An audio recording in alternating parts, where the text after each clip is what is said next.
গতকাল রাতে 10:45টার দিকে আমাদের এখানকার সব জায়গার কারেন্ট চলে যায়। দেখতেই পাচ্ছ রাস্তাঘাট পুরো অন্ধকার হয়ে আছে।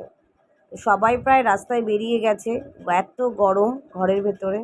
কিন্তু আমরা বেরোতে পারছি না, তার কারণ কালকে সকালবেলা ভোরবেলায় আমার ছেলের পড়া আছে, সেই পড়াটাও কমপ্লিট করছে।